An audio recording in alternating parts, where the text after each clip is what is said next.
Hello दोस्तों, स्वागत है हमारे यूट्यूब चैनल लर्न समथिंग में। मैं हूं सूरज और आज की इस वीडियो में हम देखेंगे लैपलास ट्रांसफॉर्म का एक प्यारा सा कॉन्सेप्ट जिसका नाम है पार्शियल फ्रैक्शन। तो चलिए आइए देखते हैं।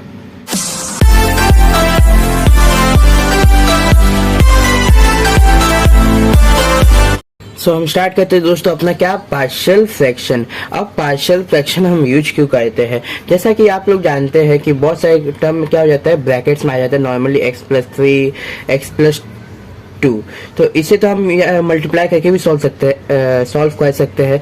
सो पार्शियल फ्रैक्शन अपना एक ऐसा मेथड है ना जो मतलब ये तो इजी वाला है, तो हम लोग कर लिए। अब वही x+5 आ जाए और ये कॉम्प्लिकेटेड हो जाए तो उसको सॉल्व करने के लिए क्या यूज करें, तो वो उसको सॉल्व करता है पार्शियल फ्रैक्शन। इसके पहले जो हम लोग ने 2 वाला लिया था वो भी सॉल्व कर सकता है, लेकिन ये 3-4 मतलब मोर देन 2 और 2 से ज़्यादा ब्रैकेट को ये सॉल्व करने के लिए काम आता है और इसको कॉम्प्लिकेटेड से इजी इक्वेशन बना देता है जिससे हम इजीली इसको सॉल्व करें। लास्ट टाइम हमने इसे 12th स्टैंडर्ड में देखा होगा, अगर आपने 12th स्टैंडर्ड पढ़ा होगा साइंस या आर्ट्स से, या फिर आपके इसमें इंटीग्रेशन का चैप्टर होगा तो। बट यहाँ पे हम कर रहे क्या, लैपलास वाला।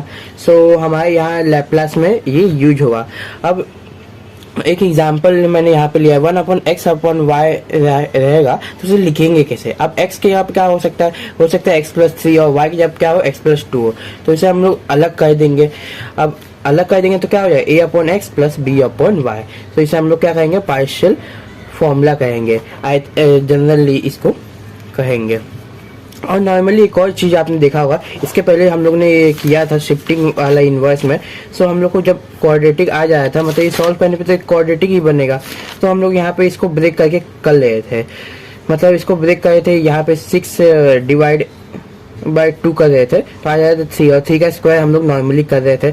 इसको मतलब 34 - 9 करेंगे तो कितना होगा, तो अपना डायरेक्टली यहाँ पे 25 आ जाएगा। तो 25 + 9 लिख रहे थे, बट यहाँ पे कुछ ऐसे नंबर्स आ जाएंगे बीच में, जैसे 5 आ जाएगा, जिसको अगर हम लोग डिवाइड करेंगे तो पॉइंट में आएगा और हमें पॉइंट में नहीं चाहिए, इसलिए हम पार्शियल फ्रैक्शन यूज करते हैं। ऐसे कई सारे रीजन्स है जिसके लिए पार्शियल फ्रैक्शन यूज करते हैं। फिलहाल हमारे यहाँ पे 2 वाला है, मतलब 2 ब्रैकेट वाला है, तो मैं आपको 2 ब्रैकेट वाला ही बताऊंगा कैसे करना है। तो चलिए आइए देखते हैं।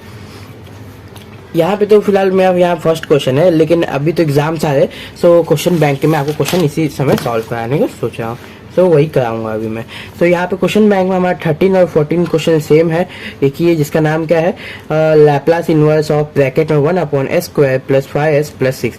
देखिए दोस्तों, जिसकी मैंने बात कर रहा था, अगर आप इसको सॉल्व करने की कोशिश करें इंटू 1/2 तो ये पॉइंट में आएगा, तो पॉइंट में क्या होगा 2.5 आ जाएगा, और 2.5 का स्क्वायर क्या होता है, तो 6.25 होता है। तो ये आप कैसे भी रख नहीं सकते हैं, वैसे सॉल्व करना मुश्किल हो जाए। तो पॉइंट में हम लाइन्स अच्छा कॉम्प्लिकेटेड ना करें, तो हम लोग इसको पार्शियल फ्रैक्शन से सॉल्व करेंगे। डायरेक्टली हम लोग क्या करेंगे, ये जो नीचे का टर्म है ना क्वाड्रेटिक इक्वेशन, इसको हम अलग से ले लेंगे और इसका हम लोग ना फैक्टराइज करेंगे। अब मैं आपको एक शॉर्टकट वे बताता हूँ फैक्टराइजेशन करने का। अगर आप दोस्तों ध्यान से देख रहे हैं तो यहाँ पे s² + 5s + 6 है। सो अगर आप पहले नॉर्मली जिस तरीके से करते थे तो क्या होता था, इसको फर्स्ट वाले इससे मल्टीप्लाई करते थे नंबर से, तो क्या होगा 6 होगा और प्लस माइनस करके 5, और साइन कौन डिसाइड करता था, ये बीच वाले का साइन डिसाइड कर। प्लस में है तो कोई ऐसा नंबर है जिसे मल्टीप्लाई करने पे 5 आए, सॉरी मल्टीप्लाई करने पे 6 आए और प्लस माइनस करने पे 5 आए, तो अपना क्या है 2 3 जा। अब आप बोलेंगे कि मैंने 5 क्यों नहीं लिया, तो अगर 5 करूँगा तो यहाँ 6 आना चाहिए, बट यहाँ 5 आएगा, बट प्लस माइनस में ये 6 हो जाएगा, तो इसलिए नहीं लिया। आप बोलेंगे 6 से 1 क्यों नहीं लिया, तो यहाँ पे मल्टीप्लाई करने पे 6 होगा, पर यहाँ पे कम करना पड़ेगा, तो बड़े को माइनस देंगे तो इससे भी माइनस हो जाए, इसलिए 2 3 अपना राइट बैठ रहा था। तो इसके बाद से जैसे हमें 2 मिल गया 2 और 3, तो हम लोग क्या करना है ना, एक ब्रैकेट में s+2 लिख लेना है, क्योंकि यहाँ पे अपना वेरिएबल s चल रहा है, और एक ब्रैकेट में s+3 लिख देना है डायरेक्टली, जिससे हमारा डायरेक्टली मिल जाएगा। और दूसरी बात, आप बोलेंगे कि कहीं कहीं तो ये वैलिड नहीं है, तो ये कहाँ वैलिड नहीं है, जहाँ पे s² के आगे कोई एक वैल्यू है, यहाँ पे जब 1 रहेगा तब भी ये वैलिड है, ये वाला शॉर्टकट। फिर लेट करके लेना है, लेट क्या है, जैसे हमें ये मिल जाएगा 1/s² + 5s + 6 किसकी इक्वल है, सो ये जो 2 ब्रैकेट मिला है ना, उसके अपॉन में क्या लिखना है, a/s + 2 plus B upon S plus 3। फिर इसके बाद से हम लोग क्या करना है ना, क्रॉस मल्टीप्लाई करना है ताकि नीचे वाले जैसे सेम मिले। अगर इन दोनों का मल्टीप्लाई करेंगे तो S square plus 5s plus 6 मिलेगा। सो क्रॉस मल्टीप्लाई किया तो सेम सेम मिला तो कट हो गया। फिर इसके बाद से ऊपर मल्टीप्लाई किए हैं न्यूमरेटर में एस प्लस 3, तो क्या होगा a into S plus 3 plus B into यहाँ पे एस प्लस 2 ऊपर मल्टीप्लाई किया तो एस प्लस 2 आ गया। और ये जो कट किए थे वो तो कट ही गया। फिर उसके बाद से 1 is equal to A S plus 3 plus B S plus 2, ये हमें मिल गया। अब डायरेक्टली क्या करना है ना, अपने मन से हमें वैल्यू पुट करना है।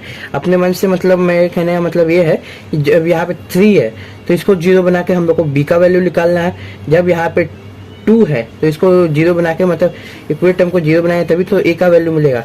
तो एक बार क्या करना है, a का निकालना है, एक बार b का वैल्यू निकालना है।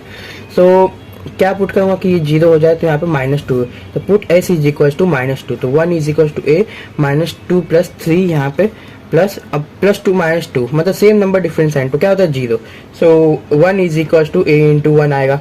अब 3 -2 तो 1 ही आएगा। अब बढ़ेगा साइन प्लस का है इसलिए यहाँ प्लस आया। Therefore a is equal to 1। अब a का वैल्यू 1 आ गया।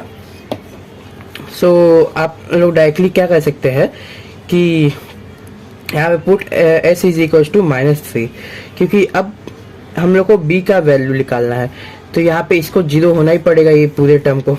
तो यहाँ पे 3 था तो -3 लिया नेगेटिव नंबर ताकि वो 0 हो जाए। 0 होने के बाद से यहाँ पे देखिए -3 plus 2 -1, so -b is equal to 1। So therefore b का वैल्यू क्या निकला, -1 निकला। अब हम लोग क्या करना है ना, डायरेक्टली जो हमारा यहाँ पे इक्वेशन था क्या था, 1 upon S square plus 5s plus 6। सो इसे हमें लिख लेना है और यहाँ पे जो हम लोग ने प्लस बना के लिखा था उसको डायरेक्टली ऊपर से नीचे माइनस बना के लिखे हैं। 1 upon S plus 2 minus 1 upon S plus 3। अब माइनस बना के कब लिखना है, तो आप यहाँ पे पहला वाला इक्वेशन देख रहे हैं तो इसका वैल्यू a का वैल्यू 1 है पॉजिटिव 1 और b का वैल्यू -1 है, इसलिए प्लस माइनस माइनस हो गया। सो पहला वाला इक्वेशन, इसको इक्वेशन 1 देख के सॉल्व करना है। यहाँ पे EQ1 1 डाल दीजिएगा। जैसे ही ये हो जाए ना, वैसे taking Laplace inverse on both side. अब लैप्लास इनवर्स लेंगे तो 1 upon S square plus 5s plus 6, इसका ही हम लोग को लैप्लास स्टार्टिंग में निकालना था। तो दूसरे साइड यहाँ पे क्या हो जाएगा, लैप्लास इनवर्स अब कंबाइन में आ जाएगा। 1 upon S square plus 2 minus 1 upon S plus 3, square नहीं है एस प्लस 2 ही है। अब ऐसी कौन सी प्रॉपर्टी जो प्लस और माइनस वाले कंबाइंड टर्म को अलग करती है, सो वो है by property of linear property. So linear property से हम लोग क्या करते हैं, जो कंबाइन वाले लैप्लास में है उसको अलग करके अलग अलग लैप्लास दे सकते हैं। तो Laplace inverse of 1 upon S plus 2 minus Laplace inverse of 1 upon S plus 3। So S plus 2 किसके इसमें आता है, तो आप ध्यान से देखेंगे ना तो यहाँ पे 1 अपॉन एस प्लस 2 है, ना ही ये ए में आ रहा है ना ही ये एस में आ रहा है। तो हमारे कॉस साइन ट्रिग्नोमेट्रिक फंक्शन में तो आएगा नहीं। तो सिंपली हमें जाना है एक्सपोनेंशियल की तरफ। एक्सपोनेंशियल का क्या फॉर्मूला था, 1 अपॉन एस प्लस ए या फिर 1 अपॉन एस माइनस ए। तो यहाँ पे जब भी प्लस में होता है तो e पावर माइनस 80 होता है और माइनस में होता है तो e पावर प्लस 80 होता है। यहाँ प्लस है तो e पावर माइनस 2t होगा, comma e power minus 3t होगा। देखिए e power minus 2 e power minus 3 और बीच का साइन वैसे कर, यही हमारा आंसर है। इसी के साथ दोस्तों आज का हमारा वीडियो खत्म होता है। अगर आपको इससे रिलेटेड अगर क्वेश्चन सॉल्व करना है तो देखिए मैं आपको यहाँ पे फोटो दिखा देता हूँ विद सोल्यूशन। आप एक बार खुद से ट्राई कर लीजिए। जो मैंने सॉल्व किया है वो क्वेश्चन बैंक में आने वाला था और अभी इतना टाइम नहीं बचा हुआ है कि मैं आपको पूरा एक्सप्लेन कर सकूँ, इसलिए मैं क्वेश्चन बैंक का ही क्वेश्चन उठा रहा हूँ। देखिए पहला वाला समय है। आज का हमारा वीडियो यहीं पे एंड होता है। अगर आपको वीडियो अच्छा लगा हो तो लाइक कीजिए, सब्सक्राइब कीजिए, शेयर कीजिए। तब तक के लिए मिलते हैं next time. Bye bye, see you soon, have a good day दोस्तों।